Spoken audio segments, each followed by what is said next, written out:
Memory transcription subject. Captain Sovlin, Federation Fleet Command. Date: Standardized Human Time, August 21st, 2136. A contingent of Federation soldiers blasted into the patrol ship, keen to unravel its secrets. I was relieved that the Venl opted not to barricade the main hatch. With their recent obstinance, I figured they'd make our entry a drawn-out process. There were 5 others beside myself, a crowd for the tiny ship. It took a few moments for my eyes to adjust to the dim lighting. There didn't appear to be substantial damage to the ship's interior, but I didn't hear any vocalization from the occupants. It became a priority to locate the passengers, and determine if they needed medical attention. I spotted a Venlil slumped in the rear seat, with blood dripping down his forehead. Judging by the wound's location, his head was tossed into the ship frame during one of the Arxor's strikes. It was possible he had been knocked out prior from fear or shock. Those injuries required extensive treatment, if it was severe enough for him to remain unconscious. The sound of heavy breathing drew my attention, and my eyes darted toward the pilot's chair. The creature's form was mostly void of fur, if the bits of pinkish skin that peeked through its garments were an indicator. The sole hair clump was a mop of red fuzz on his head, which cut off near its neckline. With its back to us, I couldn't make out any more about its features. Was this the species that docked to the station earlier? It didn't look like any life form I'd stumbled across in my travels, so that ruled out it being a Federation member. Something about it made my skin crawl. Maybe it was just the lack of hair that made it look freakish. Its skin looked soft, lacking any sort of natural armor or defenses. Its stature wasn't impressive either, only a touch taller than myself. "What are you?" I growled. I'm Marcel. Just a guy. Nice to meet you," he offered. "Please, help Slanek. He's injured." I sighed in irritation. "Fine, but why the fuck weren't you answering our hails? We almost blasted you out of the sky." "I didn't know how to use the comm system.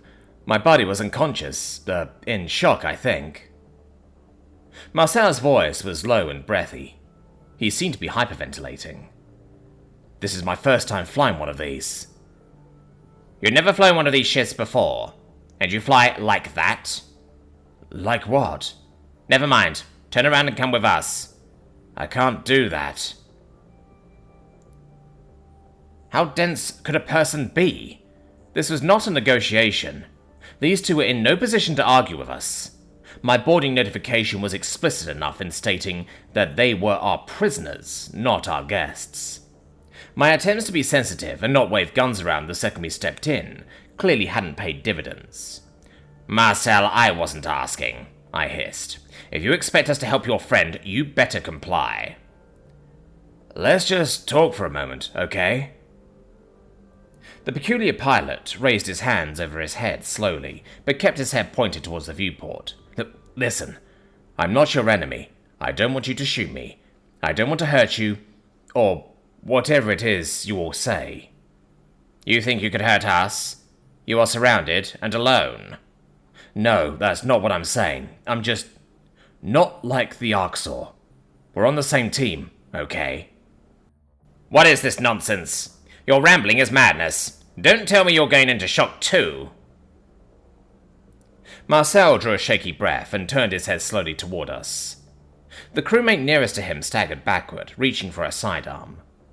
She tripped over the lifeless Slanek in her retreat and discharged her weapon in a panic. The round ended up buried in the ceiling, punching a hole in the already battered ship. Firing plasma guns and demonstrating reckless trigger discipline in a contained spaceship? The damn thing was venting atmosphere as we spoke.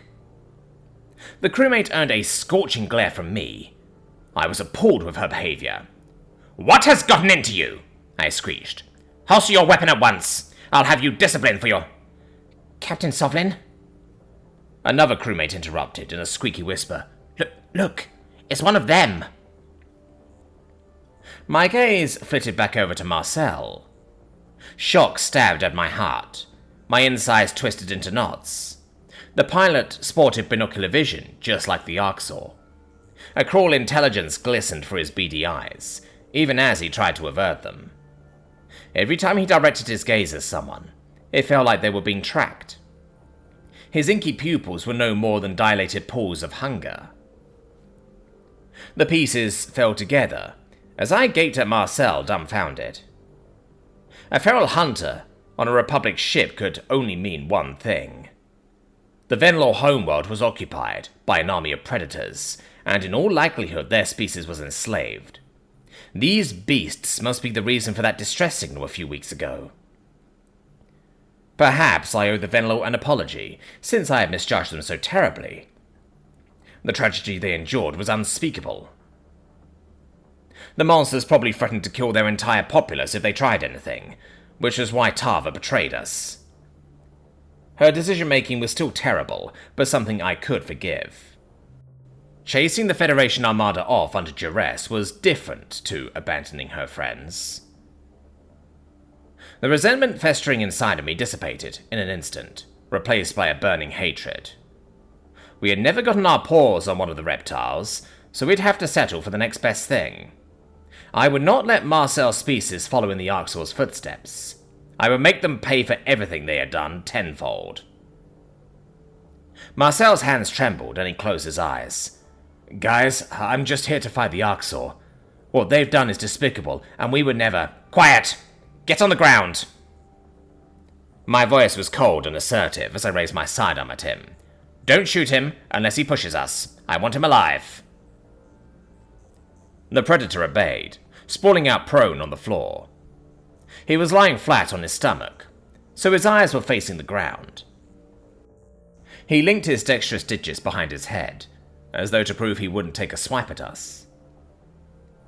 My soldiers gave me an expectant look, waiting for orders. Did they presume I had the answer to everything? There was nothing in the book about predators hiding in plain sight. But if I didn't take command, there was going to be a total collapse of control. The last thing I wanted was my unit fleeing and leaving this creature on the loose in our territory. Protect Slanek until medical assistance arrives, I said, gesturing toward the unconscious Venlo. Get him out of here and somewhere safe. Be gentle with him when he wakes. Make sure he knows he's free, and that he never has to see this monster again. Marcel stiffened. Free? Slanek is— Another word and I'll kill you. Don't tempt me, freak. Summoning my innermost courage, I approached the predator with a pair of restraints. There was no other person I trusted not to freak out, if he twitched or spoke. The creature didn't move, only sucking in erratic breaths. His submissive behavior was odd, but he could be baiting me within proximity. I needed to keep my wits about me and stay prepared for a surprise attack. I knelt down over Marcel's back, pinning him to the ground with my hind legs. One paw held the barrel of my pistol against his neck, while the other paw reached for his hands. The sensation of my fur brushing his skin made me flinch. I couldn't snap the manacles around his wrist fast enough. Behind us, two crewmates crouched by Slanek, shooting glances toward the predator as they did. It was apparent they wanted to get as far away from him as possible. We had to wait for the ship medic to arrive with a stretcher and drugs, though. If the Venlor had spinal damage, it was too risky to transport him without professional supervision. That said, the damn doctor was taking his sweet time arriving. I was the one stuck guarding a novel predator, absorbing the full brunt of the terror. The minutes standing by Marcel seemed to drag. It was agony, even as he remained compliant and silent. Part of me wanted to put a bullet in his brain and be done with it. You're pressing way too hard on the prisoner's abdomen. A disapproving voice drifted from the ship's entrance, earning a relieved sigh from me. Dr. Zahn strode in, scanning the scene. What is going on here, Captain? Don't ask. I need a sedative, now, I replied. For a new species? We have no idea which drugs are safe, or how they could interact with its nervous system. I can't sign on to this. I rolled Marcel onto his back and Zahn's eyes widened. The doctor dropped his kit to the floor and stood frozen for several seconds. It took a pointed cough from me to snap him out of his stupor. The medic drew a shuddering breath, trying to compose himself. He was quivering as he filled a syringe and inched towards us like he was on cracked ice. I extended an arm as far as I could and snatched the sedative from his outstretched paw. Zahn darted back to a safer distance, muttering several curses. He gave Slanek a brief examination, feeling the vertebrae of his spine. At the doctor's go-ahead, the soldiers moved the Venlil onto a stretcher. My eyes shifted back to the Predator, whose gaze bore directly up into my skull. Turning him over for the doctor to see might not have been the best idea, since it meant his face was visible again. Well, Marcel wasn't going to sedate himself, was he? Fucking hell, here goes nothing, I growled. I found a large vein in the Predator's neck and brought the syringe toward it. Marcel shrank back into the floor, possibly mistaking the pointed blade for a weapon. It was doubtless his species had any concept of medicine. With a quick motion, I jet the needle into his pale skin. Marcel winced, and those awful eyes flickered shut. I finally allowed myself to feel my emotions and doubled over, panting. My gun slipped from my paws. It took everything to bite back a scream. I couldn't lose my composure in front of the crew. "Captain, listen, you've had a terrible shock, and the most exposure of anyone," Dr. Zahn said in a soft tone. "Let your first officer step in. You need to rest. You're risking cardiac arrest if you push yourself any further." "Let rest cell call the shots? Over my dead body," I snorted. "I'll be the one to tell Piri, and to move this thing to a holding cell." The doctor flicked his ears in disdain. "Yes, it's a terrible creature. I didn't think any humans were still alive." "Any what?" "Humans. That's what it is." "We knew about these demons before?" "Indeed. You know, the Predator race we discovered after the Arxor? The Federation glosses over it, but surely you've heard it mentioned." "The extinct ones?" "Clearly not that extinct. We were certain humans killed themselves off, though. The number of explosions on their planet was astronomical.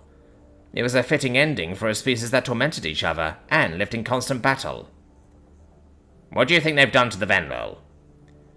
"Humans are conquerors, who derive pleasure from dominating others. That is what their explorers have always done on their homeworld. They are aggressive, brutal, and territorial. Every bit as savage as the Greys. You can fill in the blanks, Captain." "Dear stars. I should wonder how you know such detail, Doctor. Enough to recognize one." "I researched humans for my bioethics thesis." "Of course you did," I said in a derisive tone. "I bet you argued it was worth saving them because the Doctor's oath is to saving all lives." "On the contrary, the Federation developed plans to raise their planet, Earth, which was scrapped after their presumed extinction. My paper argued that some animals are not worth saving, though not all life is equivalent. Killing humanity would have been justified for the greater good. It was our moral obligation to follow through, even." "I never thought I'd hear those words from you, Zahn. Humans must be irredeemable." I glowered at Marcel's lifeless form. My mind was buzzing with thoughts of a fiery raid on this Earth. "Well then, I suppose it's time to tell Piri we have unfinished business."